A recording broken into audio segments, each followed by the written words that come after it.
we have agreed to have a 50 billion euros support in addition for Ukraine. This 50 billion euros will be fed by windfall profits from immobilized assets in Europe, Russian assets in Europe. We have an in-depth agreement today, and it's a very powerful message, and it will be the task of the technical team in the days to come, in the weeks to come, to put it to put it in concrete terms. But the orientation is very strong, and all the leaders, we want this agreement to be implemented.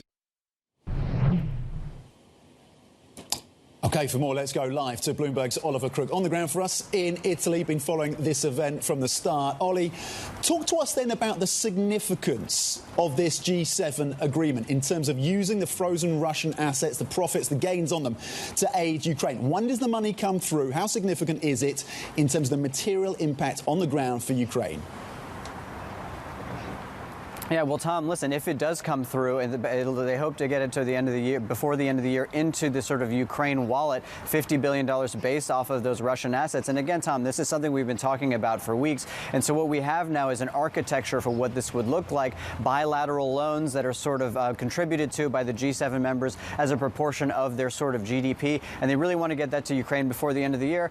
Conspicuously, Tom, because at the end of this year, we have a big election in the United States that they really want to try to Trump-proof and get that financial footing for the war in Ukraine on solid ground for the future. The problem is that there's still the devil in the details, Tom. Not to pour sort of too much cold water on this, but we keep talking about the technical details need to be worked out. The technical details need to be worked out. There is a lot of questions still that surround this. So, for example, in the EU, this whole system, this whole approach is based on the EU continuing every 6 months to renew the freeze on those Russian assets. And by the way, Tom, in order to do that, you need full unanimity among the EU members. Could Hungary, for example, throw a spanner in the works and prevent that from happening? These are some of the details that need to be worked out, and the EU sort of really needs to look at and find ways to perhaps circumvent that. But, you know, overall, Tom, this was sort of the big deliverable in order for the G7 to say that they're strong. There was also this sort of spectacular skydive show yesterday where these sort of parachutists jumped out of helicopters as the leaders were below, each with the sort of national flag.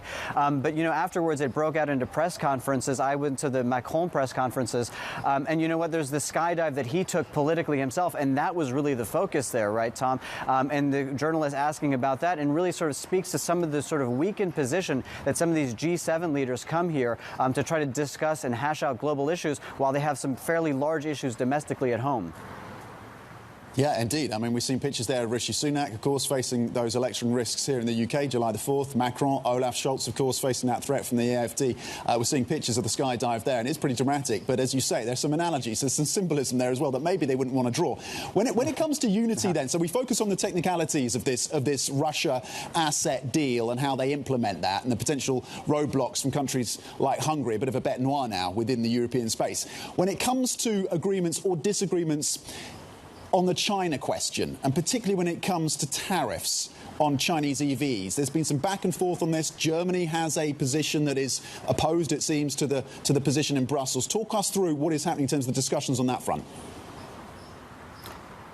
Yeah, Tom, so listen, for the United States, obviously, probably above all, it is really important for them to get language, common language on China, particularly on the trade issue. But it's bigger than just the trade issue, right, Tom? They're trying to pitch a much larger tent here at the G7. They've invited the leaders of Turkey, of Argentina, Brazil, Kenya. You know, they're sort of very cognizant of the fact that the G7, potentially with sort of waning influence, and as China comes up, they really need to make this sort of pitch to more broadly across the world. So I spoke to Charles Michel yesterday about this sort of China issue. Here's what he had to say about what they sort of hope to get out of it at this meeting.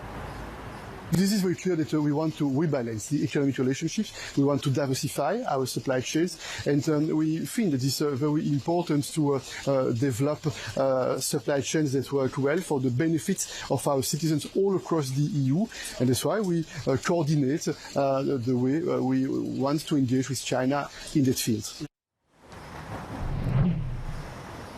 And Tom, I think that the China questions is a particularly interesting one because it also ties into some of these other questions about developing nations and also immigration, which is a big topic here. I mean, very often at these G7 meetings, we have all these conversations about helping developing nations, but they don't go much further than sort of conversation. And when you think about sort of the role that China has played in many of these nations, let's take Kenya, for example, whose leader will be here today. When I was there 2 years ago, I mean, there's a huge amount of infrastructure there built by China. And often, I think the West and the United States and the leaders here, this is part of the conversation, are cognizant of the fact that they are not really doing enough on the ground there. So as a sort of response to that, there has been an announcement of a $4 billion fund that's going to be backed by BlackRock and some other sort of investors to try to help that development. But of course, Tom, we always need to take this in this sort of geopolitical context of this fragmenting world order.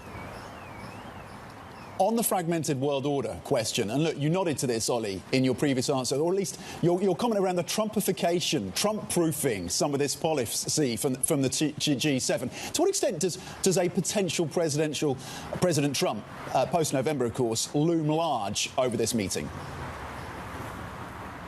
I think it looms very large, Tom. I mean, there's so many unknowns around Trump and sort of what the presidency could look like, whether it's the support for Ukraine, whether it's the support for NATO. Obviously, defense is a sort of major issue here, Tom. But we're also talking about Orban-proofing this aid, right? We're talking about doing a lot of proofing here at the G7 with leaders who don't necessarily have a mandate as strong as they had previously. So I think that this is a sort of large part of this. There's a lot of sort of ensuring that their legacy sort of gets through and that they are able to push these things through when, you know, not necessarily they're going to, you know, be in power to the same degree. So I think that this is a very large conversation here, Tom.